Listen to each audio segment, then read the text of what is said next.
ఈరోజు యేసయ్య మనందరి నిమిత్తము ఆ కల్వరి శిలువలో త్యాగమైపోయిన రోజు. దేవునికి స్తోత్రం. హల్లెలూయా. ఆయన త్యాగం ఏమాత్రం కూడా వ్యర్థం కాదని మనందరి జీవితాల్లో ఆయన చిలించిన ప్రతి రక్తపు బొట్టుకు తగిన ఆశీర్వాదము ఫలము మన జీవితాలు దేవుడు నిశ్చయముగా అనుగ్రహించబోతూ ఉన్నాడు. దేవునికి స్తోత్రం. హల్లెలూయా, హల్లెలూయా. కొద్ది నిమిషాలు దేవుని యొక్క మాటలు జ్ఞాపకం చేసుకున్నాం. మొదటిగా ఈ గుడ్ ఫ్రైడే నాడు మరి యేసు ప్రభు వారు శిలువలో ఆయన చనిపోయేటప్పుడు పలికిన 7 మాటలను కూడా జ్ఞాపకం చేసుకున్నాం. దేవునికి స్తోత్రం. హల్లెలూయా. ఈ చెప్పబడిన మాటలు ద్వారా దేవుడు మనతో మాట్లాడేలాగను మనందరం కూడా నిమిషం తాగవలసి ప్రార్థన చేసుకున్నాం. చెప్పబడిన ఈ మాటలు 7 మాటల ద్వారా ఆ రోజు యేసు ప్రభు వారు పలికిన 7 మాటల ద్వారా దేవుడు ఈ వాక్యంలో నుంచి మనతో మాట్లాడేలాగను ప్రార్థన చేసుకుందాం. దేవానికి వందనాలు, స్తోత్రాలు, స్తోత్రాలు, స్తోత్రాలు, స్తోత్రాలు. పరిశుద్ధ ప్రేమమూర్తి నీకు వందనాలు, స్తోత్రాలు. ఇదిగో తండ్రి, ఈ ఉపవాస దినాన్ని, ఈ గుడ్ ఫ్రైడే నాడు నాయన నీ పరిశుద్ధమైన పాదాలు చెంత చేరి నీ మాటలను జ్ఞాపకం చేసుకోవడానికి నా అందరికి ఇచ్చిన ఈ ఆధిక్యత, ఈ ధన్యతను బట్టి నేను ఆత్మని స్ఫూర్తిస్తున్నాను. ఇంతవరకు నీ బిడ్డలు సరైన 7 మాటల్లో నుంచి మా అందరితో సుఖిగా తేటగా మాట్లాడి మనందరినీ కూడా బలపరుస్తున్నాను. క్రీస్తు నీ నామం పేరట అడిగి వేడుకొలుతుంది నామం తండ్రి. దేవునికి స్తోత్రం. హల్లెలూయా. 2 చేతులు పైకెత్తి హల్లెలూయా, హల్లెలూయా. దేవునికి స్తోత్రం. హల్లెలూయా. ఈరోజు ఎంతమంది ఉపవాసాలు నాకు చేతి కడుతుంది? అదే శుక్రవారం ఉపవాసం ఉంటుంది లేకుండా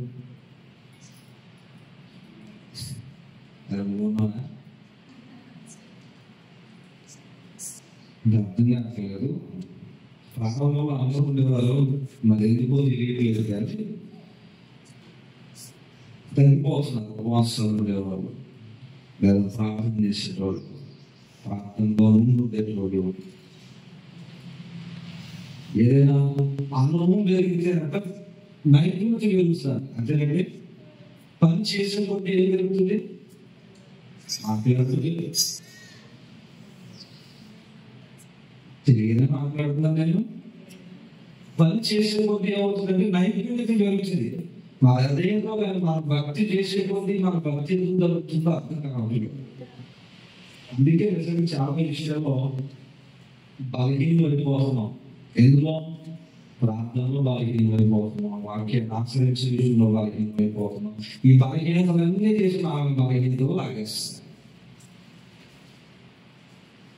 మనం పౌలు గారు అంటాడు, ఒక్కొక్క వ్యక్తి ఒప్పుకుంటాడు పరిశుద్ధతలోంచి అతి పరిశుద్ధతలోకి వెళ్ళాలంటాడు. అంటే పరిశుద్ధంగా జీవిస్తున్నాం కదా అని చెప్పి అక్కడ ఆగిపోవాలి. ఆయన పరిశుద్ధతలోంచి అతి పరిశుద్ధతలోకి వెళ్ళాలి. అంటే మనం చేసే ఈ భక్తి మనం ఏం చేయాలంటే ఎప్పటికప్పుడు స్నానం పెట్టేటట్టుగా ఎప్పటికప్పుడు భక్తిలో అనేకమైన మేలు చూసే వాళ్ళకి మనం ఉండాలి. దేవునికి స్తోత్రం. హల్లెలూయా, హల్లెలూయా. ఎప్పుడు వస్తున్నాయి అంటే దేవుని సన్నిధిలో ఉపయోగించి ప్రారంభించినప్పుడు, ఉపవాసం కలిగి పట్టుదలతో దేవుని సన్నిధిలో అంగళాలు చేయడం మనం నేర్చుకోగలుగుతాం. దేవునికి స్తోత్రం. హల్లెలూయా, హల్లెలూయా. కాబట్టి మ్యాక్సిమం అందరూ కూడా ఉపవాసం ఉండి దేవుని సన్నిధిలో వచ్చి ప్రార్థించడానికి, దేవుని సన్నిధిలో ప్రతి ఒక్కరు ఉపవాస ప్రార్థనలో పాల్గొనడానికి మ్యాక్సిమం అందరూ కూడా ఉపవాస ప్రార్థన రావడానికి మీరు వీలు చేసుకోవాల్సిందిగా ప్రభు పేరు తెలియజేస్తున్నాను. దేవునికి స్తోత్రం. హల్లెలూయా.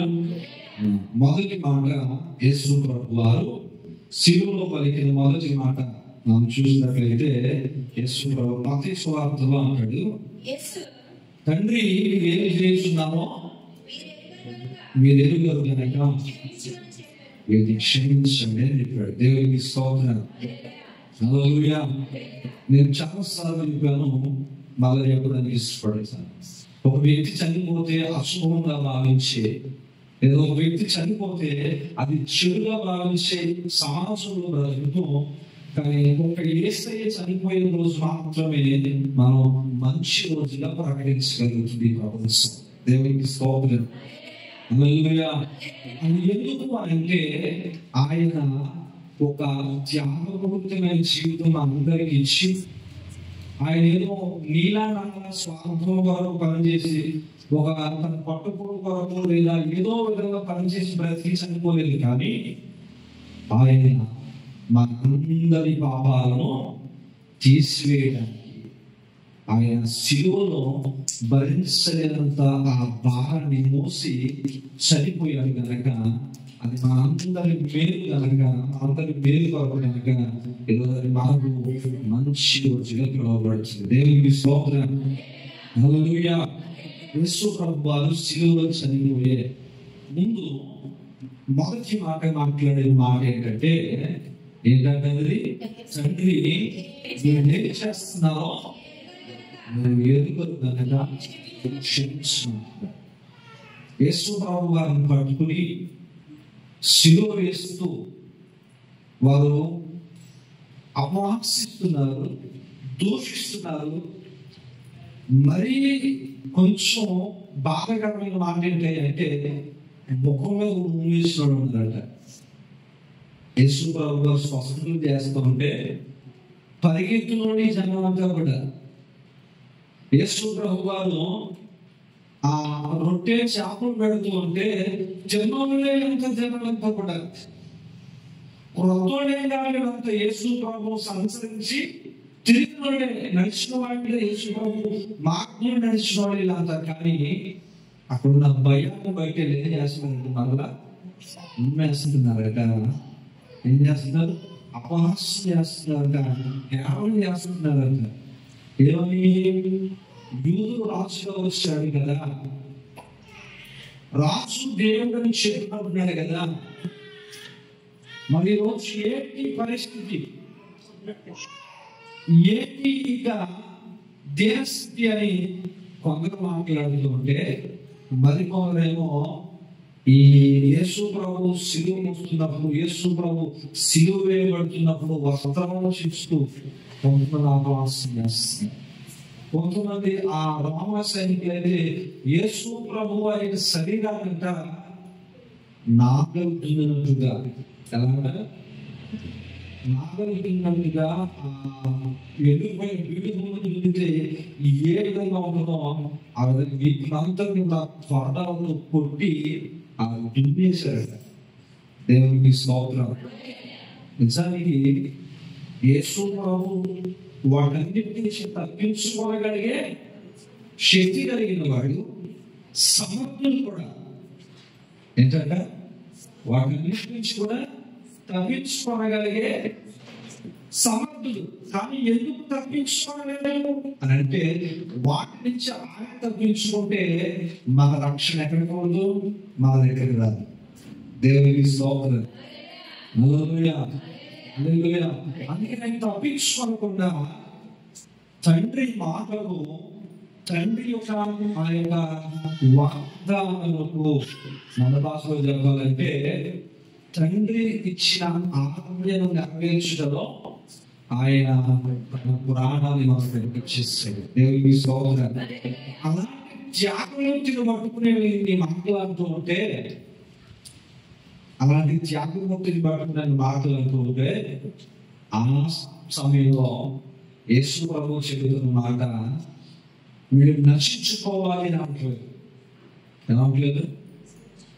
ఇక్కడ ఉన్న నమ్మే వాళ్ళందరూ కూడా, ఇక్కడ ఉండే నన్ను హేళన చేసే వాళ్ళందరూ కూడా నశించుకోవాలని యేసు ప్రభు అనలేదు. కానీ ఆయన అంటున్నాడు, తండ్రి ఏం చేస్తున్నారో క్షమించండి అని అంటున్నాడు. దేవునికి స్తోత్రం. హల్లెలూయా. యేసు ప్రభు మొదటి మాట చెప్పి క్షమించమన్నాడు. సిలువలో నిజంగా మనం తెలిసి తెలియని చేస్తున్నా లేదా తెలుసు తెలియని చేస్తున్నా వాటన్నిటి విషయంలో దేవుడు మనందరినీ ఇప్పుడు ఏం చేస్తున్నాడంటే క్షమిస్తూ ఉన్నాడు. దేవునికి స్తోత్రం. హల్లెలూయా. అందులో కూడా మనం క్షమాగుణం కలిగే వారిగా ఉన్నారు. ఆశ్చర్యమైన దేవుడు, నా చిన్నతనంలో ఎక్కడో ఒరిస్సా రాష్ట్రంలో ఒక దైవజనుడు కాకపోతే ఒక దైవజనుడు కుటుంబాన్ని కాల్చి చంపేస్తే ఆ దైవజనుడు చెప్పిందంట వారిని క్షమించి విడిచిపెట్టున్నాడు. ఎవరి చెప్పండి. రీసెంట్ గా దైవజనుడు పక్కన ప్రవీణ్ గారు భార్య కూడా చెప్పింది ఏంటంటే, నా భర్త విషయంలో మీరు ఎవరు కూడా కక్ష సాధింపు చేయొద్దు, వారందరినీ కూడా దేవుడు క్షమించాలని కోరుకుంటున్నాను. ఎవరిని మాట్లాడకపోగా అది ఎప్పుడో నాకు తెలియని విషయం, తెలియని వయసులో జరిగింది. కానీ రీసెంట్ గా జరిగిన దైవజనుడికి చెప్పి ఆ మాట చూడండి, ఏదైతే నా భర్త బోధించాడో, ఏదైతే నా భర్త ఇతరులకు తెలియపరిచాడో అదే మాట నేను చెప్తున్నాను. అది ఏంటయ్యా అంటే, మీరు దేవుని ప్రేమ కలిగి ఉండండి కానీ ఏ విధంగా కక్ష సాధింపు చర్యలు చేయదు. తండ్రి ఏ విధంగా అయితే ప్రేమించాడో, నా భర్త ఏ విధంగా అయితే బోధించాడో అదే క్షమాపణ ఈరోజు నేను వారి కూడా కలిగి ఉన్నానని చెప్పి దేవునికి స్తోత్రం. హల్లెలూయా. దేవుడులారా, మనం చెప్పడానికి బాగానే ఉంటుంది చాలా మందికి అంటే చెప్పడానికి బాగానే ఉంటుంది కానీ ఆశ్రమం రావడం చాలా కష్టపడాలి కాదు. కొన్నిసార్లు హృదయం బదిలిపోయిపోతుంది కూడా. మన తల్లి ఏ విధంగా చెప్పగలిగిందో తెలియదు కానీ తనకు కలిగిన యజమాని పోగొట్టుకుంది, ఆధారం అంతా పోగొట్టుకుంది. అలాంటి ఆ సమయంలో అతని చెప్పిన మాట యావత్ క్రైస్తవ ప్రపంచాన్ని అందించింది. దేవునికి స్తోత్రం. హల్లెలూయా. హల్లెలూయా. ఈరోజు నేను అంటాను, చిన్న తప్పు జరిగితేనే క్షమించగలను. తన సర్వస్వాన్ని కోల్పోయి కానీ క్షమించమని క్షమించి ఈరోజు మనం ఏం కలిగి ఉన్నాం? ఎందుకు ఈ మాటలు ఆ రోజు యేసు ప్రభువు చెప్పాడు, క్షమించేవా నా బిడ్డలను క్షమించాడు. ఆ రోజు తండ్రి మనకి ఇచ్చింది ఏంటంటే క్షమాగుణం ఇచ్చాడు. ఈరోజు మనం దాన్ని కలిగి ఉన్నామా లేదా? ఈరోజు మనం ఇతరులను క్షమించే రీతిలో మనం ఉన్నామా లేదా? నేను రాత్రి అంతా కూడా ప్రార్థన చేసుకుంటా ఉన్నా, చర్చిలో పడుతున్నాను, ప్రార్థన చేసుకుంటూ ఉంటే అదే మనం గుర్తుకొచ్చింది ఏంటంటే, మనం కొంతవరకు బాగానే క్షమిస్తాం, కొంతవరకు బాగానే ఉంటాం. కానీ శృతి మించుకోవడం ఖచ్చితంగా ఏదో ఒక సమయంలో మనం ఏం చేస్తామంటే, మన నోటి నుంచి వచ్చిన మాట ద్వారానో మన క్రియ ద్వారానో వాళ్ళు ఏం చేస్తాం, ఖచ్చితంగా గాయపరిచేస్తాం. కానీ యేసు ప్రభు అలా చెప్పలేదు. యేసు ప్రభు అలా చెప్పలేదు. రోజు 77 సార్లు క్షమిస్తున్నాడు. ఎన్నిసార్లు క్షమిస్తున్నాం? ఎన్నిసార్లు క్షమిస్తున్నాడు? ఒకరోజు శిష్యుడు వచ్చాడు, ఇక్కడ 50 ఎన్నిసార్లు క్షమించాలా? 7 మార్లు. రోజుకి 7 సార్లు క్షమిస్తుంది అనుకోదా అని అంటే కాదు. ఎన్నిసార్లు క్షమిస్తున్నాడు? క్షమించాలి అవసరమైతే. దేవునికి స్తోత్రం. హల్లెలూయా. మనం ఒకసారి క్షమించగలుగుతున్నామా? నేను ఎందుకు క్షమించాలండి? నాకు కలిగిన లేదా నాకు చేసిన అలాంటిది, నాకు కలిగిన అవమానం అలాంటిది నేను ఎందుకు క్షమించాలి? నువ్వు నేను దేవుని అనుకుంటున్నావు, మా ఇతరులతో పోల్చుకోవాలి కదా. మనం నమ్ముకున్న దేవుడికి మనం ఏమాత్రం ఇల్లు కొట్టలేదు, క్షమించలేదు. దేవునికి స్తోత్రం. యేసయ్య కలిగిన వారికి మాట క్షమించున్నాడు. ఆయన క్షమించాడు కానీ ఈరోజు ఆ గొప్ప రక్షణ ఈరోజు నాకు వచ్చిందా కదా? ఈరోజు నీవు నేను సాక్షిగా దేవుడు ఆరాధన చేసుకుంటున్నాం. దేవుని రక్షణ వాక్యం కలిగి ఉన్నామంటే ఆనాడు ఆ ప్రభు తండ్రి నా పట్ల కలిగిన క్షమాపణ అంటే దేవునికి స్తోత్రం. హల్లెలూయా, హల్లెలూయా. కాబట్టి మనం ఏం చేయాలి? క్షమాపణ ప్రభు దగ్గర మనం పొందుకున్నాం కనుక మనం కూడా ఏం చేయాలి? మనం ఏదైతే పొందుకున్నామో దాన్ని మనం ఏం చేయాలి చెప్పండి? చెప్పండి. మీకు చిన్న యేసు ప్రభు వారు చెప్పింది ఒక చిన్న ఉపమానం ఉంది. ఒకరికి ఒక 10 రూపాయలు అప్పు ఉందంట. ఎంత చెప్పండి? ఆ 10 రూపాయలు అప్పు తీర్చలేని పరిస్థితుల్లో ఉన్నాడు. ఇచ్చినోడు ఏం చేశాడంటే క్షమించేశాడు. ఎంత చెప్పండి? 10 రూపాయలు అంటే నాకు చీవే, కానీ 10 రూపాయలు అంటే చాలా గొప్ప. దేవునికి స్తోత్రం. హల్లెలూయా. ఆ 10 రూపాయలు క్షమించాడు, కానీ క్షమించబడినాడు కాక 1 రూపాయి ఇవ్వాలి. ఈ యజమాని దగ్గర నుంచి 10 రూపాయలు క్షమించుకున్నారు, పోగొట్టుకున్నాడు, రుణమాఫీ చేయబడ్డాడు. చేయబడిన వీడికి 1 రూపాయి ఇవ్వాలి. ఇప్పుడు వెళ్ళి అది కావాలి పడుతున్న 1 రూపాయలు నాకు ఇస్తావా లేదా అని అడుగుతున్నాడు. చెప్పండి, ఇందులో ఎవరు ఎక్కువగా క్షమించబడ్డాయి అంటే ఈ 10 రూపాయలు ఇవ్వవలసిన వాడు ఎక్కువ క్షమించబడ్డాడు. కానీ ఈడు 1 రూపాయి ఇవ్వడితే ఇలా కారణం పట్టుకున్నాడు. ఇప్పుడు ఆ యజమాని దగ్గర నుంచి పొందిన ఆ క్షమాపణ ఈడులో ఉంటే 1 రూపాయి క్షమించేవాడు లేక ఏమైపోయాడు? దోషిగా నిలవబడ్డాడు. నేను అంటాను, నీవు నేను అందరం కూడా యేసయ్య సింహాసనం నిలవబడినప్పుడు ఎవ్వరు కూడా ఆ సింహాసనం తప్పించుకునేవారు లేరు. ఈరోజు ఈ లోకంలో అందరూ సింహాసనం వెళ్ళినప్పుడు నేను క్షమించాను, ఆ క్షమాపణను పొందుకున్నామని నువ్వు క్షమించావని యేసయ్య నేను ప్రశ్నించేటప్పుడు నీ దగ్గర సమాధానం లేకపోతే ఈ రోజు ఎంత భక్తి అర్థమవుతుంది. ఎంత భక్తి అర్థమంటారు కదా.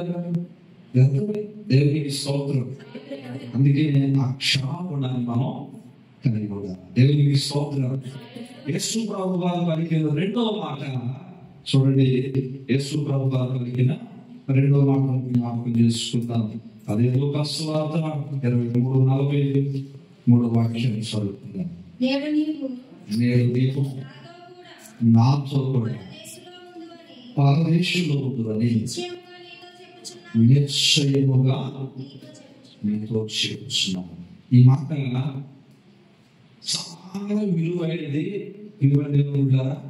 ఈ మాట యేసు ప్రభు వారు 2వ మాటగా పలుకుతున్నారు. యేసయ్యకు అటువైపు ఒక దొంగ, ఇటువైపు ఒక దొంగ ఉన్నాడు. ఎటువైపు? 2 వైపులా దొంగలు ఉన్నారు. మధ్యలో యేసయ్య శిలువ వేయబడ్డాడు. ఒకవైపు దొంగ అంటున్నాడు, నువ్వు సర్వోన్నతుల కుమారుడు కదా, 5 రొట్టెల నుండి చిన్న చేపలను 5,000 మందికి పెట్టావు కదా, చనిపోయిన లాజరును లేపావు కదా. ఏంటంటే చనిపోయిన లాజరును లేపావు కదా, 3 రోజుల్లో మందిరాన్ని కడతానన్నావు కదా, నువ్వు ఎన్నో అద్భుతాలు చేసావు కదా. నువ్వు దేవుడివే అయితే నిన్ను తప్పించుకుని మమ్మల్ని ఒళ్ళు తప్పించు. దేవునికి స్తోత్రం. హల్లెలూయా. ప్రతి వ్యక్తి యేసయ్య దైవత్వాన్ని పరీక్షిస్తున్నాడు. ఏం చేస్తున్నాడు? యేసయ్య దైవత్వాన్ని పరీక్షిస్తున్నాడు. నిజంగా ఈయన తప్పించుకుని మనం తప్పిస్తాడా? చూడండి, మనం కూడా ఏం చేస్తుంది? ప్రార్థన చేస్తుంటా, నువ్వు కనుక నాకు అది ఇస్తే నీకు ఇది ఇస్తాను అంటే నువ్వేం చేస్తున్నావు? నువ్వు కూడా యేసయ్యని పరీక్షిస్తున్నావు. నువ్వు ఇద్దే ఇస్తావనుకున్నావు, లేదా నువ్వు ఇస్తే వస్తానంటున్నావు. నువ్వు ఇస్తే నా దగ్గరకు ఏదో మొక్కుబడి చేసుకుంటున్నావు. కానీ నువ్వేం చేస్తున్నావు? ఒక విధంగా చెప్పాలంటే నువ్వు కూడా యేసయ్యను వాక్యాన్ని దేవుడిని పరీక్షించేట్టుగానే మనం బ్రతుకుతున్నావు. నువ్వు నిజమైన దేవుడు కదయ్యా, నువ్వు నిజమైన దేవుడు కదా, వాళ్ళ జీవితంలో చేసావు, నా జీవితంలో కూడా చేస్తావు, చెయ్యాలి అని అంటారు. కానీ ఏ రోజైనా వాక్యానికి తగ్గట్టుగా ఎప్పుడైనా జీవించావా? ఏ రోజైనా దేవుడు వాక్యం మనతో మాట్లాడినప్పుడు ఎప్పుడైనా బ్రతకడానికి ఇష్టపడ్డావా? మందులో చప్పట్లు కొట్టుకుని వాక్యం చాలా బాగుందని చెప్పుకుని వెళ్ళిపోతున్నాం, కానీ మందులు అప్పుడే వాక్యాన్ని గోడిచిపెట్టేస్తున్నాం. ఇంటికి వెళ్ళిన తర్వాత మనకు నచ్చినట్టుగా, మన ఆలోచన ప్రకారంగా, మన యథార్థంగా మన బ్రతుకుని సాగించేస్తాం. దేవునికి స్తోత్రం. ఈ లోపం వల్ల మానవుడు ఏమంటున్నాడంటే, నిన్ను రప్పించుకుని మళ్ళీ ఏమంటుంది మన ప్రార్థన, నీ నామాన్ని అవమానపరచబడకుండా నా జీవితంలో ఎవరి నామాన్ని అవమానపరచబడకుండా కాదు చేయాలా? ఇప్పుడు నా ప్రార్థన ఎలా ఉంది? దొంగ వల్ల ఉంది. నిన్ను తప్పించుకుని నన్ను కాపాడుతున్నావు. నువ్వేమంటున్నావంటే, యేసయ్యా నీ నామాన్ని అవమానపరచకుండా నా జీవితంలో కాదు చేయాలంటున్నావు. అంటే డైరెక్ట్ గా ఏమంటే, ముందు నీ జీవితం నీ పేరు కాబట్టి నాకు నా జీవితంలో కార్యం జరిగించు. అంతేగాని మన జీవితం క్రమంగా ఉందా, సక్రమంగా ఉందా, లేదా మన జీవితం క్రమమైన మార్గంలో వెళ్తుందని మనం పరిశీలించుకో సన్నిధిలో ప్రార్థన చేయగానే, అయ్యా నీ నామం అవమానపరచకుండా నా జీవితం దాన్ని జరిగించే. దేవునికి స్తోత్రం. దేవుడు, నేను నిర్మోహమాటంగా చెబుతున్నాను, నీ జీవితాన్ని లేదా మన క్రమమైన మార్గంలో నడవకుండా చేసే ప్రార్థన ఏమాత్రం కూడా వినడు. దేవునికి స్తోత్రం. ఈ రెండో వ్యక్తి ఈ దొంగ మాట్లాడిన మాటలు విన్నాడు కదా, ఈ రెండో వ్యక్తి అంటున్నాడు, రే నీలా దొంగతనం చేసాడు అనుకున్నావా? వేసేయాలి కదా. నీలా ఏదైనా అబద్ధం చేసాడు అనుకున్నావా? నరకం చేసాడు అనుకున్నావా? అని ఏ పాపం చేయకుండా సిలువ ఎక్కాడు అని యేసు ప్రభువు గారు చేరి చూసి అంటున్నాడు. ఏమంటాడు? చేరి చూసి అంటున్నాడు, అయ్యా నీ రాజ్యం వచ్చినప్పుడు ఏమంటున్నాడు తెలుసా? ఆ దొంగని నన్ను కాపాడలేదు, నీవు మరలా వచ్చినప్పుడు నన్ను జ్ఞాపకం చేసుకోవాలంటే యేసయ్య వెంటనే మాట్లాడుతున్న మాట ఎప్పుడో కాదు, నేను నీవు నాతో కూడా పరదేశంలో దేవునికి స్తోత్రం. హల్లెలూయా, హల్లెలూయా. ఎంతో దొంగలే, కుడివైపు ఉన్నవాడు దొంగే, ఎడమవైపు ఉన్నవాడు కూడా దొంగే. కానీ వారి స్వభావంలో మార్పు,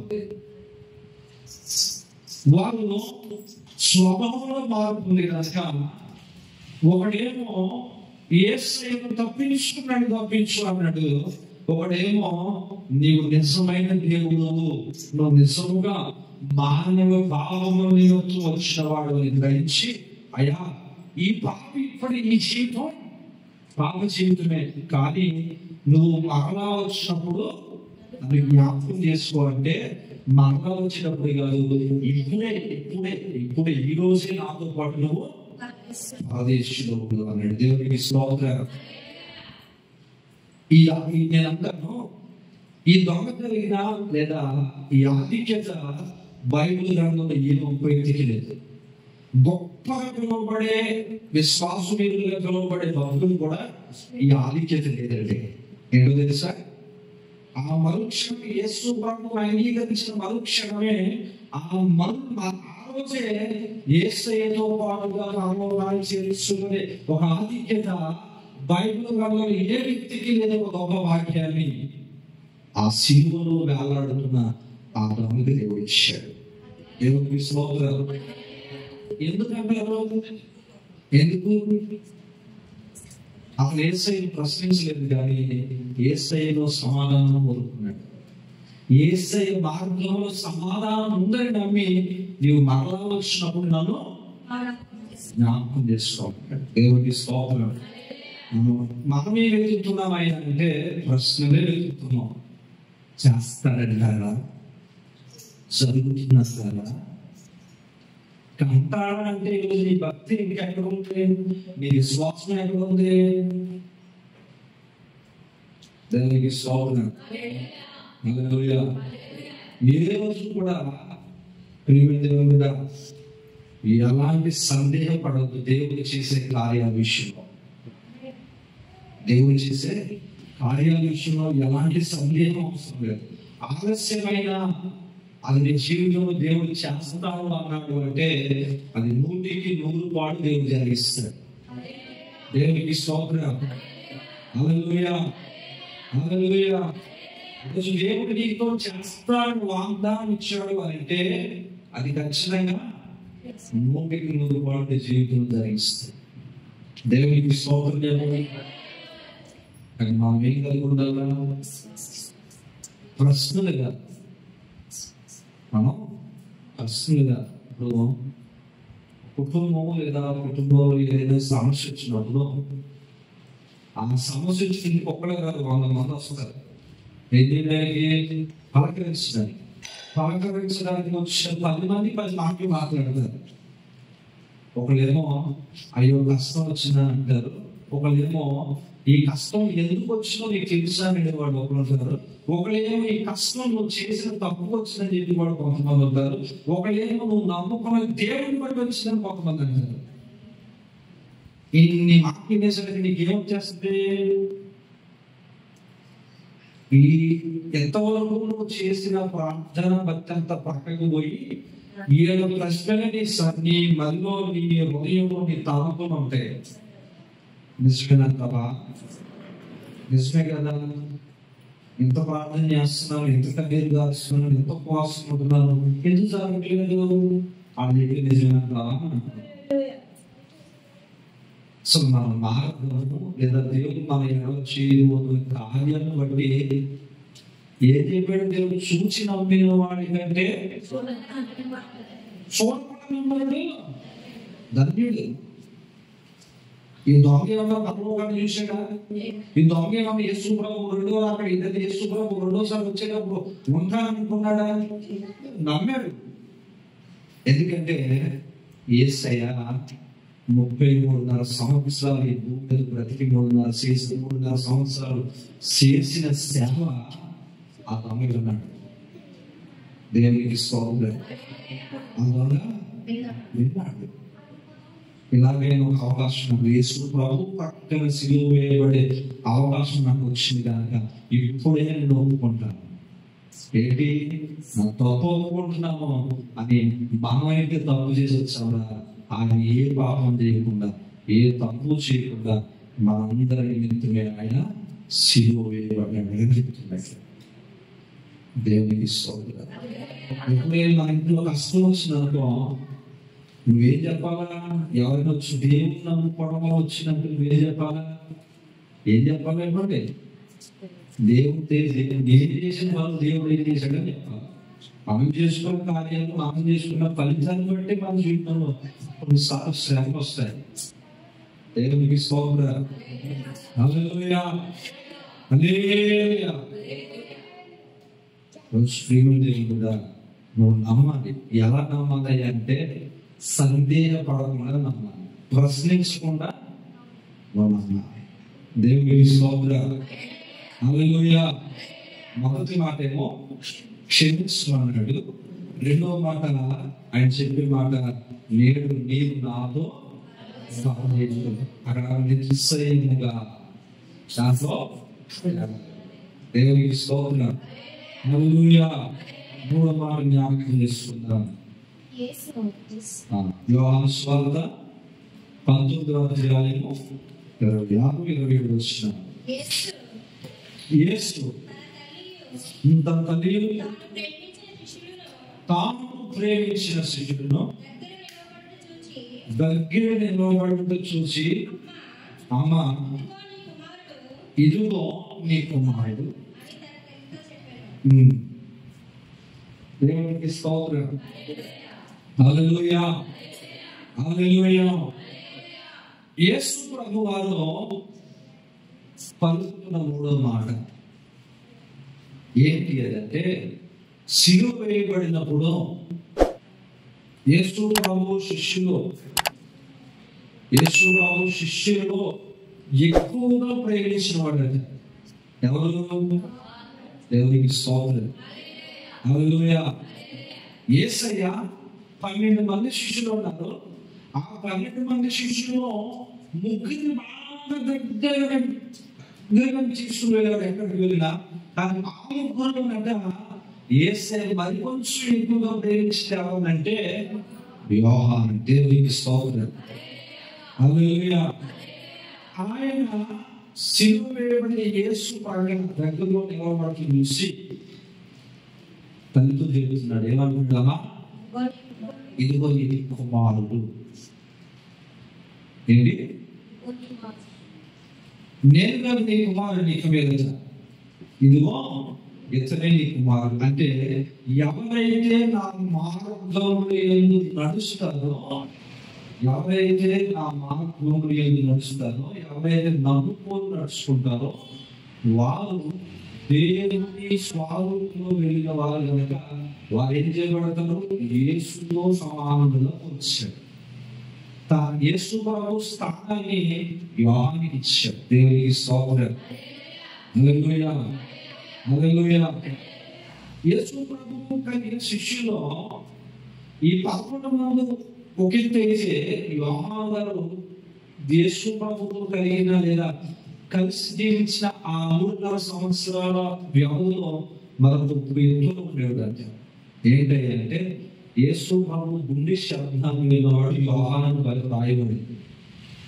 యేసు ప్రభు హృదయాన్ని ఎరిగిన వాడని రాయబడింది. దేవుని స్తోత్రం.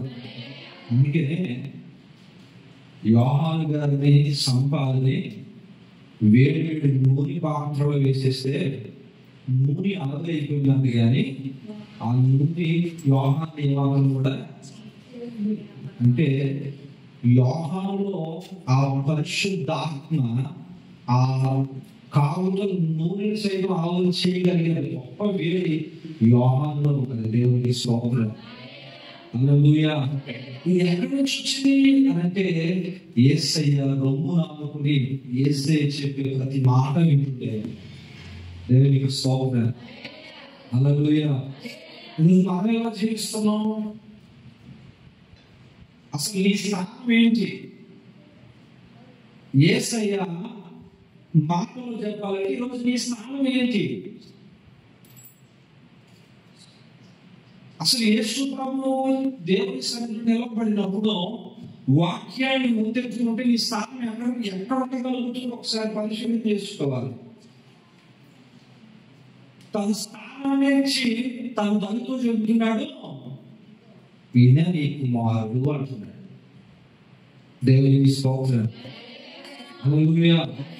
అంటే మనం అనుసరించేటప్పుడు అంతగా దేవుని వాక్యాన్ని అనుసరించగలిగితే అలాంటి ఆధిక్యత దేవుడు మనకి ఇస్తాడు. దేవునికి స్తోత్రం. హల్లెలూయా.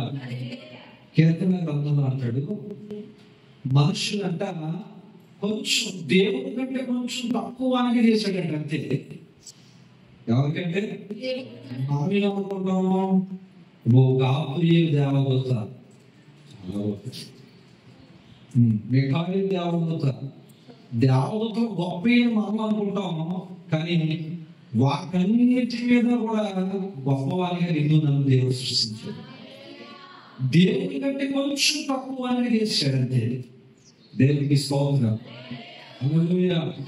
మనం ఏమనుకుంటామంటే ఆడవ కోడి ఏడవ కోళ్ళు అని మనం ఆడవ గొప్ప చేస్తూ మనకి కింద పోతాం. అంటే యేసు ప్రభు మన తమ్ముడు తగ్గించుకోమన్నాడు కదా.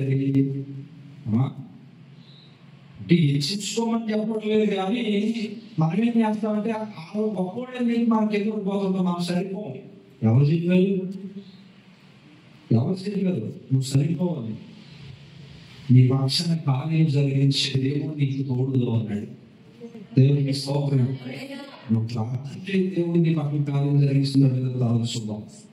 జరిగించకపోతే దేవుడి సన్నిధిలో ప్రార్థన చేయడం మానేది. ఎందుకు చెప్తున్నాను? నువ్వు క్రమంగా వాక్యాన్ని అనుసరిస్తూ వాక్యానుసారం జీవితం కలిగి నువ్వు ప్రార్థన చేస్తే నువ్వు అడగకుండానే దేవుడిని చేస్తాడు. వాడలేదు. మీ హృదయంలో నా కోసం ప్రతిదయం చేస్తాడు కానీ దేవుని స్తోత్రం. హల్లెలూయా, హల్లెలూయా, హల్లెలూయా. ఇప్పుడు మూడవది ఆయన గుర్తింపు నీకు ఇవ్వాలి. ఎవరు గుర్తింపు? ఆయన ప్రతి క్రైస్తవుడికి కూడా ఆయన గుర్తింపు ఉండాలి. మన స్కూల్కి వెళ్ళేటప్పుడు రే నువ్వు ఎవరి పిల్లడు అంటే ఏం చెప్తావు?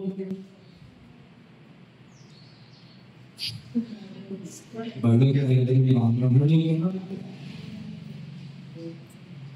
కొన్ని రోడ్డు మీద వెళ్తున్నప్పుడు నువ్వు ఎవరన్నా అంటే ఏం చెప్తావు?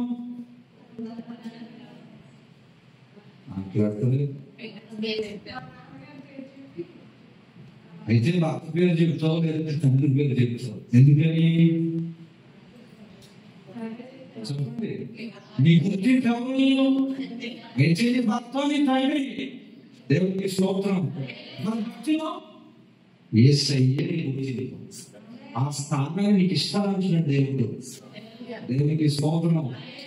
ఈరోజు నువ్వు ఎవరో నీ స్థానాన్ని అడిగితే నేను దేవుని బిడ్డను, నేను ఆయన వారసుని, ఆయన తలచుకొచ్చాడు, నేను కొన్ని తలలు కొట్టగలిగే వారసుని చెప్పగలగాలి. అంతేగాని చిన్న సమస్యలో మెలిగిపోతుంది. అలాగే చిన్న స్వాదం వచ్చేసరికి ఈ స్వాదం భరించలేదు అంటాం. ధైర్యంగా చెప్పగలగాలి. ఏంటది? నా దేవుడు, నా తండ్రి మాకు రక్షించిన యేసయ్య మీరు తలచగొట్టాడు. నేను మీ తలంలో తొక్కగలిగే శక్తి అధికారం పొందిన వాడని చెప్పగలను. దేవునికి స్తోత్రం. హల్లెలూయా, హల్లెలూయా. చనిపోయిన తర్వాత ఆయన పరలోకి వెళ్ళిపోయిన తర్వాత యోహాను భక్తుల జీవితం జరిగిన అద్భుతాలు అన్నీ కాదు. పద్మాసు దీవిలో పడి చేశారు. భయంకరమైన నిస్సర్పాకులు కూడింది. అయినా ఆయన అక్కడ చనిపోయాడు. అది దేవుని కాలం వచ్చినప్పుడు జరుగుతుందంటే. దేవునికి స్తోత్రం. హల్లెలూయా, హల్లెలూయా.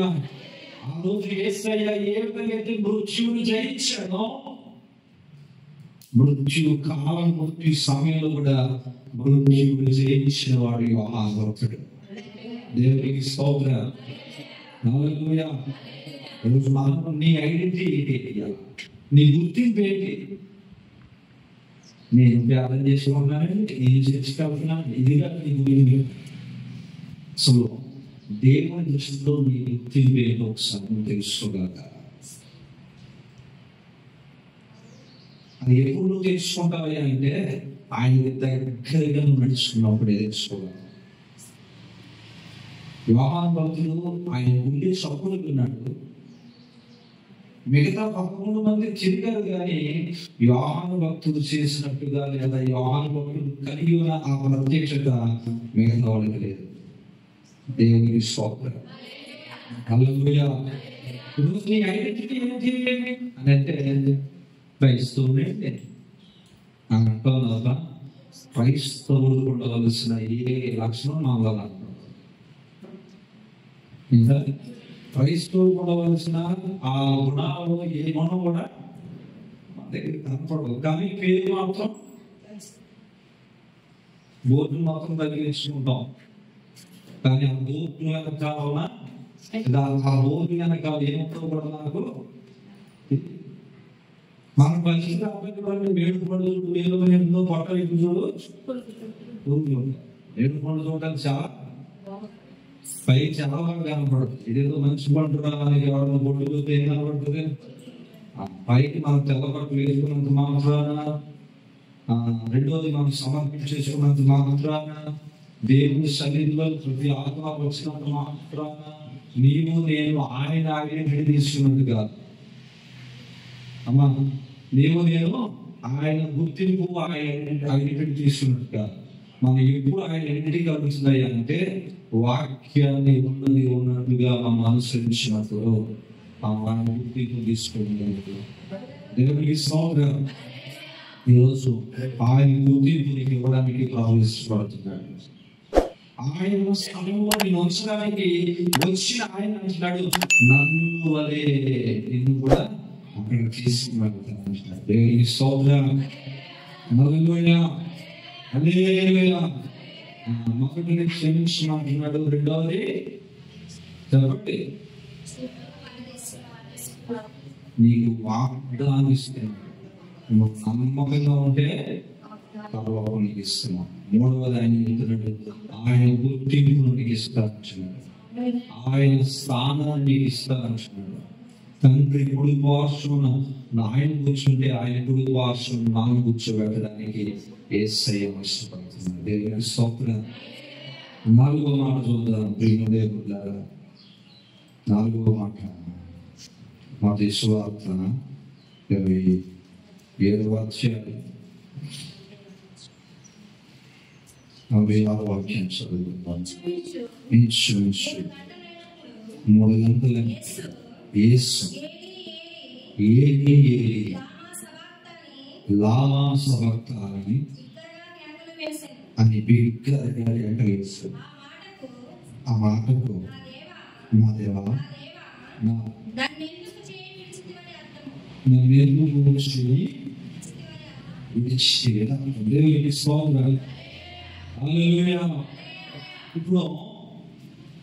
యేసు ప్రభువారు సిలువ వేయబడ్డారు.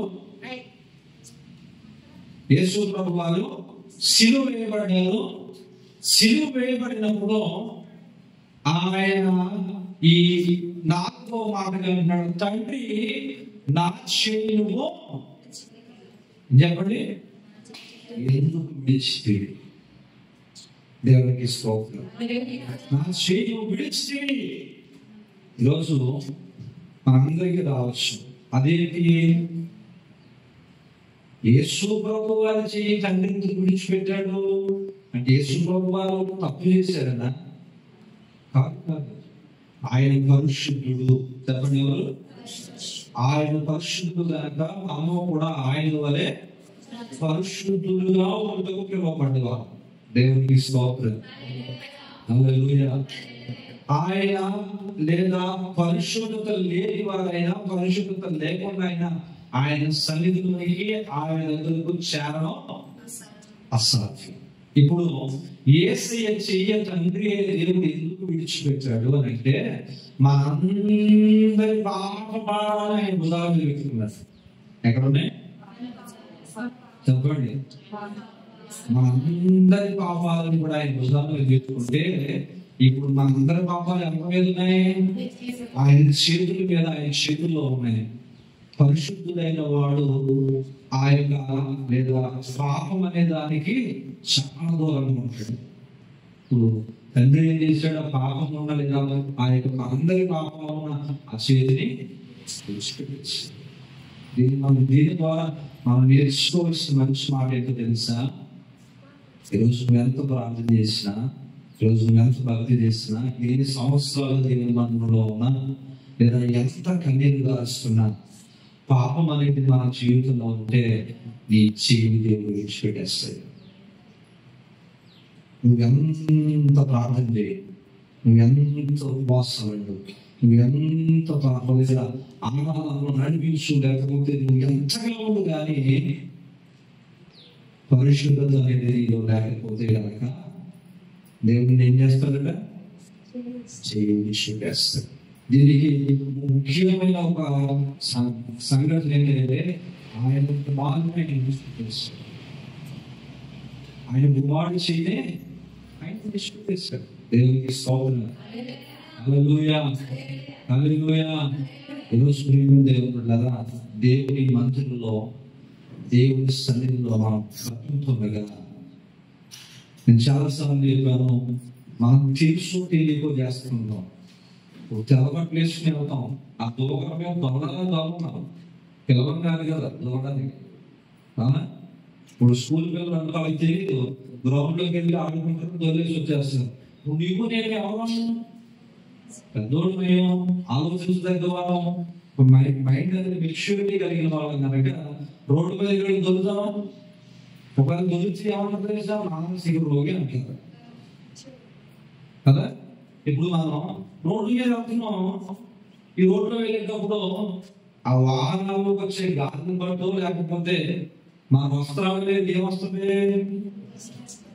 చెప్పండి, దుమ్ము వస్తుంది. రాదని చెప్పట్లేదు. అయ్యో దుమ్ము ఎలా వచ్చింది, నేను దొరకలేదు అంటే కుదరదు. అక్కడ మనం ఎక్కడున్నామంటే దొరకకపోయినా మన దుమ్ములో కూడా ప్రయాణం చేస్తాం. చెప్పండి, ఆ దుమ్ము కూడా ఆ మార్గం కూడా వెళుతున్నప్పుడు దాని స్వభావం పైన అడ్డుకోవచ్చు. మనం దాన్ని ఏం చేయాలి? ఇంటికి వెళ్ళాలంటే బట్టలు స్నానం చేసి ఏం చేస్తాం, వాటిని ఇట్టుకుంటాం కదా. అలాగే తెలుసు తెలియని ఏదైనా మన భక్తిపై ప్రభావం చేసే అపవిత్రత ఏదైనా మనమే ఉన్నట్లయితే మనం ఏం చేయాలా? ఇంటికి వచ్చిన ప్రభు పాదాల దగ్గర ఒకటి ప్రార్థించాలి. ప్రార్థన అయ్యాలంటే, అయ్యా ఈరోజు కూడా తెలుసు తెలియక ఒక మాట అనేసాను, పాపంలోనూ బాధలోనూ భరించలేక తెలుసు తెలియక ఒక మాట అనేసాను. కాబట్టి ఏం చేయాలా? నన్ను క్షమించు. ఈ మాట ప్రభావం వారికి పనిచేయకున్నట్లుగా, నా మాట ప్రభావం వారి జీవితాలు ఉన్నట్టుగా వారిని క్షేమంతో నడిపించు, నన్ను పరిశుద్ధపరచు. అందుకని పౌలు అంటాడు, ప్రతిరోజు కూడా ఉదకంతో స్నానం చేయాలి. ఉదకం అంటే నీరు, వాక్యాన్ని సమకూరుస్తున్నది. దేవునికి స్తోత్రం. మనం ప్రతిరోజు స్నానం చేయకపోతే మన పరిస్థితి ఏంటి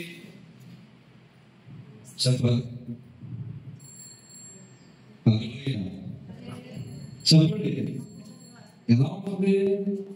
దుర్వాసన చేస్తుంది, చెమట. మనం కూడా దైవీ వాక్యంతో మనం సరిచూసుకోకపోతే దేవుని దృష్టిలో రోమకరమైన బతుకుగా మారిపోతుంది. అందుకే నన్ను మనల్ని మనం ఎప్పటికప్పుడు శుద్ధీకరించుకుంటూ ఉంటారు. వింటున్న వాక్యాన్ని బట్టి, చదువుతున్న వాక్యాన్ని బట్టి, మనం నేర్చుకునే వాక్యాన్ని బట్టి ప్రతి దినం కూడా మనం ఒకరితో ఒకరు మాట్లాడుకుంటూనే మనం ఏం చేసుకుంటూ ఉండాలా? మనం శుభ్రపరుచుకుంటూ ఉండాలా. ఆ పరిశుద్ధత అనేది మనలో లేకపోతే మన చేయి దేవుడు విడిచిపెట్టేస్తాడని ఆయన చెప్తున్నాడు. దేవునికి స్తోత్రం. ఏదైనా నువ్వైనా ఎవరైనా కావచ్చు, దేవుడి భాగమైంది, దేవుడి చేతిలో ఇష్టం లేనిది ఏదైనా బతుకులో ఉండేది చేయి విడిచిపెట్టేస్తాడు. దేవునికి స్తోత్రం. కాబట్టి ప్రియమైన దేవుడు ఉండాలా, ఈరోజు మనం పరిశీలించుకుని డైలీ వాక్యం చేత, ప్రార్థన చేత, సహవాసంలో మనం ఏం చేయాలంట? ఎప్పటికప్పుడు మనం పరిశుద్ధపరుచుకుంటూ మనపై ఉండే ఆయన దశాంతం కూడా తొలగించుకుని మనం శుద్ధులుగా చేసుకోవాలి. దేవునికి స్తోత్రం. అప్పుడు చేయి పెడకుండా వాటి దేవునికి స్తోత్రం. అప్పుడు దేవుడు నేను చేయి పెడకుండా పట్టుకుంటాడు.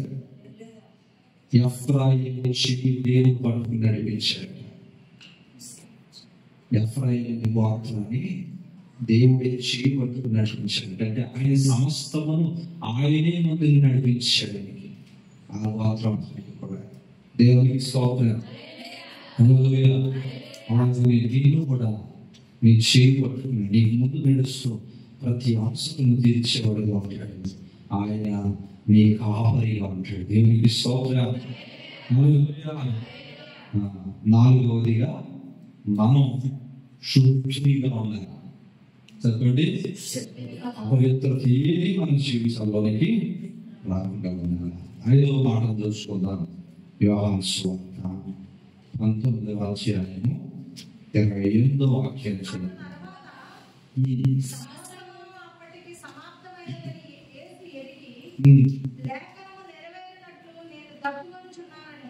దేవునికి స్తోత్రం. ఆయన మార్చుకుంటున్నాడు. 3.5 సంవత్సరాలు సేవ చేశారు ఆయన. ఎన్ని సంవత్సరాలు? ఈ 3.5 సంవత్సరాలలో రెండు చోట్ల ఆయన దాహం కొని ఉన్నాడని రాయబడింది. ఒకటి సమరయ స్త్రీ, యోహాను సువార్త 5వ అధ్యాయంలో ఉంది. సమరయేశ్వరుడి దగ్గరికి వెళ్ళినప్పుడు, ఆ నూతి దగ్గరికి వెళ్ళినప్పుడు దాహం కొన్ని మెడలు వేయబడింది. రెండవది ఇప్పుడు చెప్తున్నాడు, అక్కడ ఎందుకు దాహం కొని ఉన్నాడు అంటే ఆ గ్రామంతా ప్రభు కొరకు పాల్పడా. దేవునికి స్తోత్రం. ఆ సమరయేశ్వరుడి జీవితంలో జరిగిన అద్భుతాన్ని బట్టి ఆ గ్రామంతటిని ఏం చేశాడు దేవుడు? రక్షణను ఇచ్చాడు. మరి యేసు ప్రభు చనిపోయేటప్పుడు, లేదా యేసు ప్రభు పరలోకానికి వెళ్ళిపోయేటప్పుడు ఎలాంటి దాహంతో ఉన్నాడంటే, ఈ ప్రపంచం అంతా కూడా ఈరోజు నా యొక్క సంతతిగా పిలువబడే ఈ భూమి మీద అందరూ కూడా నన్ను తెలుసుకునే తండ్రి శారమని ఒక గొప్ప దాహంతో ఆయన వెళ్ళాడు. దేవునికి స్తోత్రం. హల్లెలూయా. చెప్పండి, ఎలాంటి దాహంతో వెళ్ళాడైనా? ఈ సర్వ భూమిలో ఉన్న ప్రతి మానవాళి కూడా ఆయన పరిశుద్ధుడిగా ఉండి ఆ యొక్క తండ్రి యొక్క చెంతకు చేరాలి అనేది ఆయన దాహం. అందుకనే ఆయన శిష్యుల్ని పిలిచి ఆయన చెప్తాడు, ఇదిగో మీరు సర్వలోకములకు వెళ్ళండి, సువార్తను చెప్పండి, మీకు సర్వాధికారం ఇచ్చాను, ప్రతి ఒక్కరికి ఏమన్నాడు? బాప్తిస్మం ఇమ్మన్నాడు. దేవునికి స్తోత్రం. రక్షణ ఇమ్మన్నాడు. దేవునికి స్తోత్రం. ప్రతి ఒక్కరిని కూడా ఏం చెప్పాడంటే ఆయన మార్గానికి, ఆ పరలోకానికి వెళ్ళగలిగే ఒక మార్గాన్ని బోధించమన్నాడు. ఆయన దాహం తీర్చేవారిగా నిన్ను నన్ను దేవుడు ఎన్నుకున్నాడు. ఆ రోజు సమరయేశ్వరుడు ఎన్నుకుంటాడు, ఆ గ్రామానంతా పట్టుకున్నాడు. ఈ రోజు మన సంఘాన్ని దేవుడు ఎన్నుకున్నాడు. మన ద్వారా జరిగే అద్భుతాలను బట్టి, నీ జీవితంలో జరిగిన ఆ యొక్క మార్పులను బట్టి అనేక మందిని ఆయన రక్షణలో తీసుకుని వచ్చే ఆ గొప్ప దానాన్ని దేవుడు నీపై నాపై పెట్టాడు. భారాన్ని దేవునికి స్తోత్రం. మాకెంత భారంగా వస్తుందంటే ఆయనకి అలాంటి యేసయ్యకు దాహం కలిగిందంటే చూడండి, ఎలాంటిగా ఎంతగా దేవుడు మన మీద ఆశ పెట్టుకున్నాడు. ఎందుకంటే ఆయన మన మీద ఎంత నమ్మకం పెట్టుకున్నాడో. ఈరోజు నేను అంటాను, కనీసం ఒక్కరికైనా నీ జీవితం ద్వారా, నీ సాక్ష్యం ద్వారా స్వాగతం చెప్పగలుగుతున్నారు. సమరయేశ్వరి ఒక్క 5 నిమిషాలు మాట్లాడింది యేసుకుంటే మీకు కొంతసేపు మాట్లాడింది. మరి నువ్వు నేను ఎన్ని సంవత్సరాలుగా భక్తి చేస్తున్నావు? నువ్వు నేను ఎన్ని సంవత్సరాలుగా దేవుని వాక్యం వింటున్నావు? అసలు ఒక్క మార్పు అయినా కలుగుతున్నా? అసలు ఒక్క మార్పు అయినా కలిగి అది నీ సాక్ష్యాన్ని అందరికీ చెప్పగలుగుతున్నావా? ఈ పరిగెత్తుకుని ఊళ్ళో పరిగెత్తిందంట. పరిగెత్తుకుని ఏం చెప్తుందో చెప్పనా? నా జీవితంలో ఏదైతే ఉన్నదో అసలు ఈ ప్రపంచానికి తెలియకుండా రహస్యాలు కూడా ఆయనకు చెప్పాడు అని చెప్పగానే, ఈమె ఎప్పుడు ఒప్పుకునే మనిషి కాదంట. అంత మనిషి ఒప్పుకునేసరికి ఆ గ్రామం అంతా ప్రభు దగ్గరికి రాగలిగింది. దేవునికి స్తోత్రం. సో మానవుడు ఏది ఒప్పుకోం, అందుకని దేవుడు నన్ను నిన్ను పట్టుకున్నాడు. దేవునికి స్తోత్రం. ఓ మాదిరిగా ఓ ఫలంగా ఏది తప్పదు అనుకో, అందుకని దేవుడు నిన్ను నన్ను పట్టుకున్నాడు. కానీ పట్టుకున్నాడు, కానీ పట్టుకుని దేవుడు నీకు చెప్పేదాన్ని మనం అనుసరించాలి. ఆ రోజు అతన్ని అనుసరించి రామానంత ప్రభు రక్షణ కనిపించింది. ఈరోజు ఆయన దాహం ఏంటయ్యా అంటే మనుషులతో తీర్చే దాహం కాదు. ఆయన ఆశ ఏంటయ్యా అంటే ఈ లోకంలో సృష్టించబడిన ప్రతి మనిషి కూడా నరకానికి పోకుండా పరలోకానికి రావాలనేది ఆయన ఆశ, ఆయన దాహం. వారందరినీ కూడా రక్షించి పరలోకానికి చేర్చేటట్టుగా ఈరోజు సమరయేశ్వరుని ఏ విధంగా ఎన్నుకున్నాడో ఇక్కడ దేవుడు స్తోత్రం. హల్లెలూయా.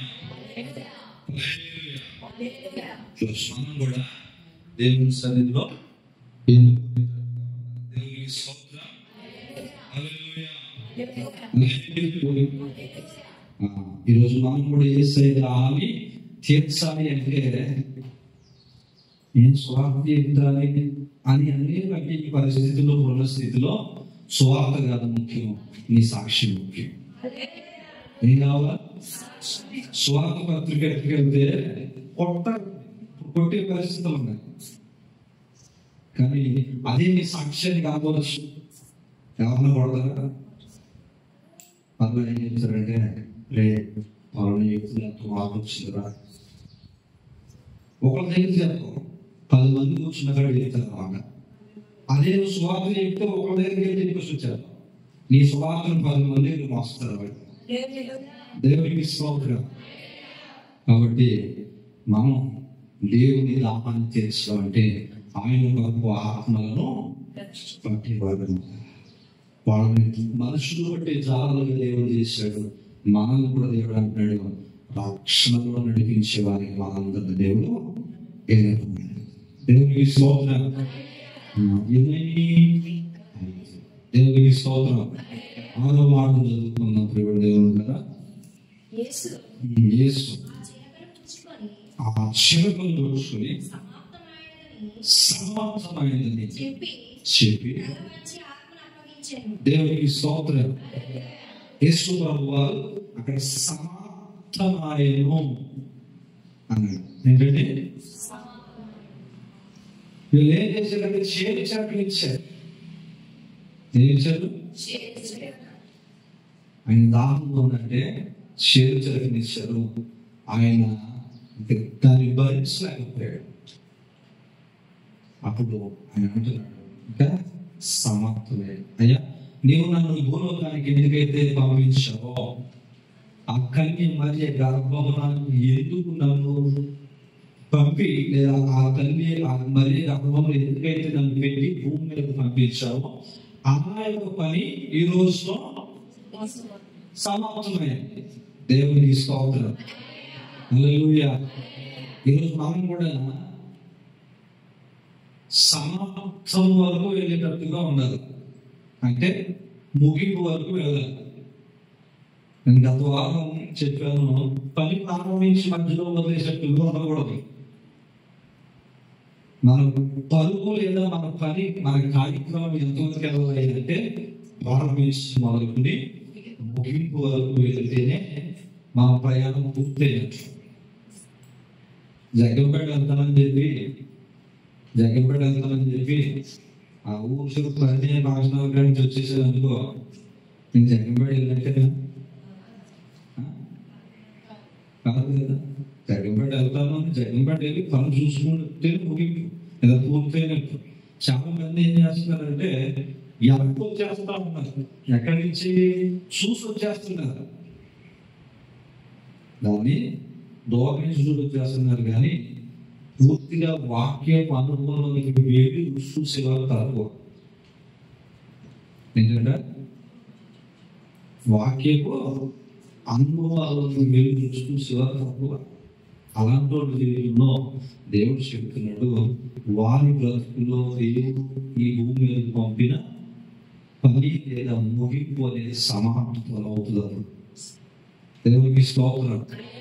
అసలు నిన్ను నన్ను ఈ భూమి మీద ఎందుకు పంపినట్టు? చక్క తిని శుభ్రంగా పడుకోమన్నా మరి చెప్పండి. మరి మనం ముగింపులో ఉన్నామా అంటే ఇంకా మనకి ఆంగ్లంలో లేవు. ఏ ముగింపు వెళ్ళి పాస్టర్ గారు అసలు మీటింగ్లో ఆంగ్లం కూడా నేర్చుకోలేకపోతాం. సువార్త చెప్తాను ఆ అనుభవం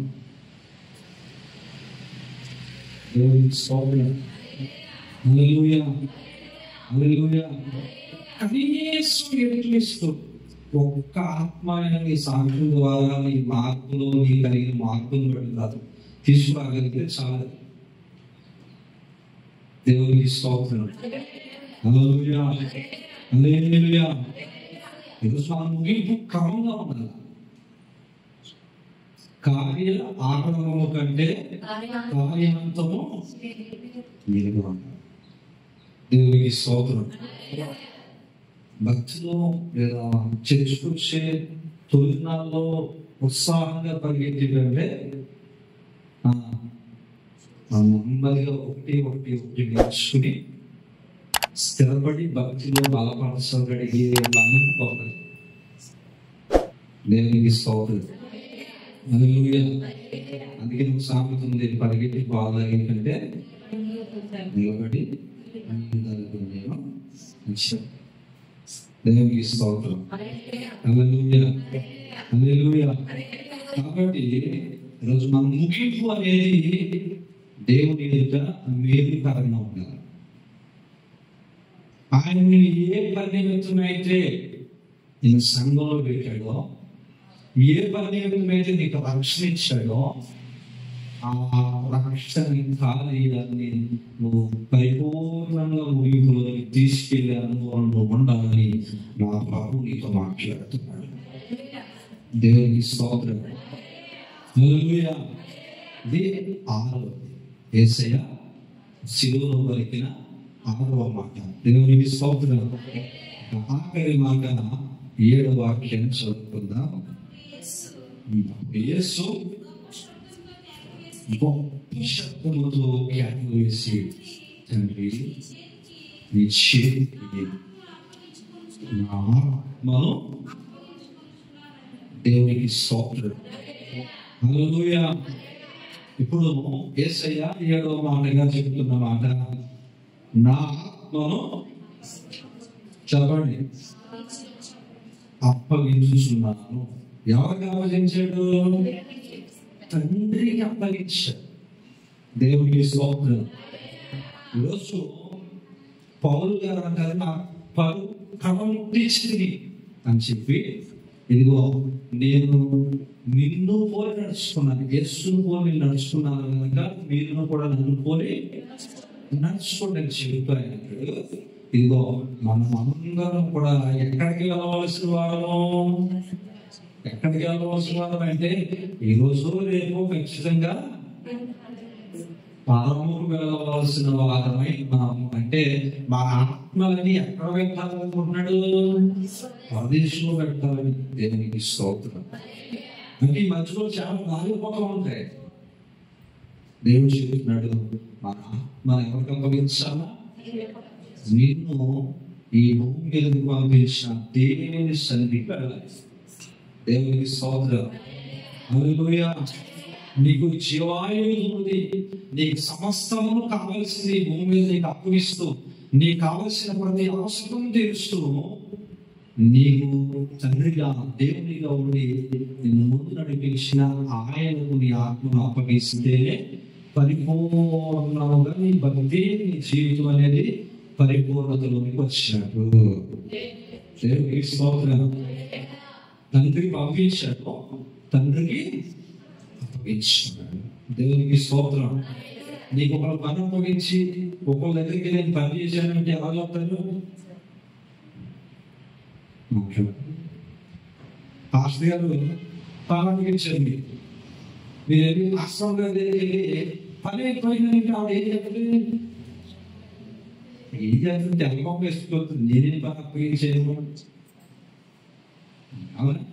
మాకు ఎవరికైతే ఎవరి ద్వారా అయితే పొందుకున్నామో, ఎవరి నుంచి మనం ఆజ్ఞ తీసుకున్నామో వాళ్ళకే మనం అప్పగించి వాళ్ళ దగ్గరికే మనం వెళ్ళి చెప్తే శబాష్ బలా నమ్మకమైన దాసుడా, శబాష్ బలా నమ్మకమైన మంచి దాసుడా, ఇప్పుడు నీవు నాతో కూడా దేవునికి స్తోత్రం. హల్లెలూయా, హల్లెలూయా. యేసయ్య పలికిన 7 మాటలు మనందరం కూడా 7 అనుభవాలు కలిగి వాకట్లో సిద్ధపడేట్టుగా ఉండాలి. ఏమో ఈ 7 అనుభవాలు మన జీవితాల్లో జరిగేటప్పుడు చూడండి, మానసికప్పుడు ఆలయం తీసుకున్న మాసంలో అలాగే కొన్ని సుడుకుండాలంటే శ్రమలు చేస్తుంటాయి. ఎలాంటి సుడుకుండాలంటే ఒక్కసారి గాలికి ఏమవుతుంది? ఇంటి నడుపు కూడా కొన్నిసార్లు ఎలాంటి అంటే ఇలాంటి పరిస్థితుల్లో అసలు ఇంట్లో సమాధానం ఆ ప్రతికూల పరిస్థితులు వచ్చేస్తుంటాయి. కానీ వాటన్నిటిని తట్టుకుని సర్వము నీవే నాకు ఆధారమని కాదంట, సర్వము నీవే నాకు ఆధారమని, నీవే నా సర్వస్వమని, నీవే నా కాపరి, నా క్షేమము దయచేవాడు అని సమస్తాన్ని ఆయన చేతులకు అప్పగించుకుని నడిపించిన నా దేవా, నడిపించు నా దేవా. నువ్వు ఎప్పుడైతే ప్రభు ఎదుట సాగిపడతావో నీ ఆ సుడిగుండా వంటి అనుభవంలో కూడా, మా సుడిగుండా వంటి అనుభవంలో కూడా దేవుడు నీ బ్రతుకును సాఫీగా సాగిస్తాడు. దేవుని స్తోత్రం. హల్లెలూయా, హల్లెలూయా, హల్లెలూయా. కొన్నిసార్లు మన పరిస్థితి ఎలా ఉంటుందయ్యా అంటే భయంకరంగా ఉంది, అర్థమైపోయినట్టుగా, ఇక రక్షణ లేనట్టుగా ఉంటుంది. కానీ ప్రభు చెప్తున్నాడు, అలాంటి అనుభవం కూడా నిన్ను కట్టి బలమైన పాత్రగా వాడుకునే దేవుడు ఈరోజు మనం ఆరాధించే సుప్రభువారు. హల్లెలూయా, హల్లెలూయా. ఈరోజు నేను కూడా ప్రభు యొక్క సాక్షిగా పిలువబడడానికి వచ్చాము, ప్రభు పాత్రగా, ప్రభు పరిచయానికి వచ్చాము. నీకు నాకు ఇవ్వబడిన పని సక్రమంగా నెరవేర్చడానికి వచ్చాము. దేవునికి స్తోత్రం. నీకు ఇవ్వబడిన పని, నాకు ఇవ్వబడిన పని క్రమంగా నెరవేర్పిస్తూ ప్రభు రాకడగా సిద్ధపడదాం. ఈ 7 అనుభవాలు మన బ్రతుకులో కలిగి 7 అనుభవాలతో పరలోకానికి చేర్చుకుని పరలోకానికి మనతో పాటుగా వారు అందరినీ మా సాక్షి అనుభవాలతో నడిపించిన గొప్ప దేవుడు మనందరికీ అనుగ్రహించాలని ఇష్టపడుతూ ఈ కొద్ది మాటలు మనందరి వేదికలో దీవించి ఆశీర్వదించగాక. ఆమేన్.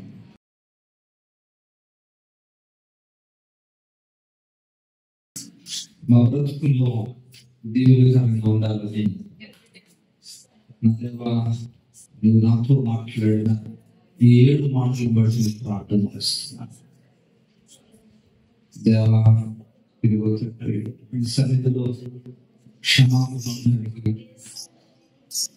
అయ్యా, ఇదిగోసం నీకు మమ్మల్ని వేదనైతే క్షమించావు, మేమేదైతే నీ దగ్గర నుంచి పొందుకున్నామో అదే మేము కూడా ఏదో పొందించేటట్టుగా అయ్యా మాకు సహాయం చేయండి. మేము క్షమించలేక పోతుండడాన్ని బట్టి నాతో మాట్లాడే అవునయ్యా, నేను ఎదురు నుంచి పొందుకుని అది నేను ఇవ్వలేకపోతే నా భక్తిగా నీ సన్నిధిలో ఏ విధమైన అనుమానం లేకుండా భక్తి చేయాలయ్యా. ఇదిగోతండి, ఈ రాజ్యం వచ్చినప్పుడు నువ్వు జ్ఞాపకం చేసుకోవడం, నీవు ఆ యొక్క వ్యక్తిత్వంలో కలుగుతున్నావు. నిశ్చయముగా నేడు నీకు నాతో పాటు ఈ ప్రదేశంలో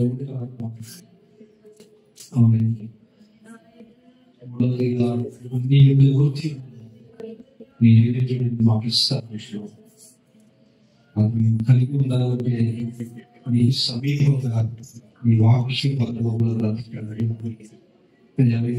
పాపం ఉంటే మీ అందరి వాళ్ళని విడిచిపెట్టేస్తాను. పవిత్రుడుగా శుద్ధులుగా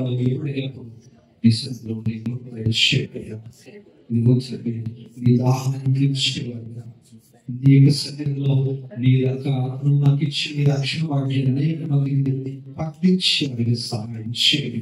ఒక మంచి ముగింపు కలిగేటట్టుగా అయ్యా, నా ఆత్మ అయ్యా నువ్వు ఇచ్చే ఆత్మ వల్ల నీకు విజయం అప్పగించినట్టుగా సహాయం చేయాలి. వాళ్ళు ప్రార్థించారు. ఈ 7 వారు మన అందరి వ్యక్తిగత జీవితాల్లో ఖచ్చితంగా మనం పాటించవలసినవి ఉంచడం ప్రార్థించారు. నీవు మా కొరకు చనిపోతూ మాట్లాడిన 7 మాటలు ఈ ఇంతవరకు జ్ఞాపకం చేసిన 7 విషయాలు మా జీవితంలో మీరు సహాయం చేయండి. వీళ్ళ ప్రతి మాట మాత్రం వ్యర్థం కాక మా హృదయాన్ని బాగా రాసుకుని దాని ప్రకారం జీవించి ఒక ధన్యత వాక్యం దయచేయండి. చేరవచ్చిన ప్రతి బిడ్డను పేరు పేరు చొప్పున దీవించండి. ప్రార్థించిన ప్రతి ప్రార్థనకు జవాబు మీరు ఇస్తున్నారని నమ్మచ్చు. బిడ్డల ప్రాంతాల గురించి పరిచర్యని మందిర పనులు వాడుకోమని సమస్తమని మతానికి వారు పిలుచుకున్నారు. యేసు క్రీస్తు నామమున అడిగి వేడుకుంటుంది నామ తండ్రి, ఆమేన్. తండ్రి దేవుని ప్రేమ, కుమారుని యేసు క్రీస్తు వారి పరిశుద్ధ ఆత్మ సహవాసము సహా మనకును లోకములను సమస్త దేవుని బిడ్డలందరికీ సదాకాలము తోడే నడిపించుగాక. ఆమేన్. యేసు రక్తమే జయం, ప్రభు యేసు రక్తం జయం, ప్రభు యేసు నామమునకు సంపూర్ణ విజయము కలుగునుగాక. ఆమేన్. ఆమేన్. అందరికీ వందనాలు. దేవుడు మా అందరినీ కూడా దీవించి ఆశీర్వదించుగాక.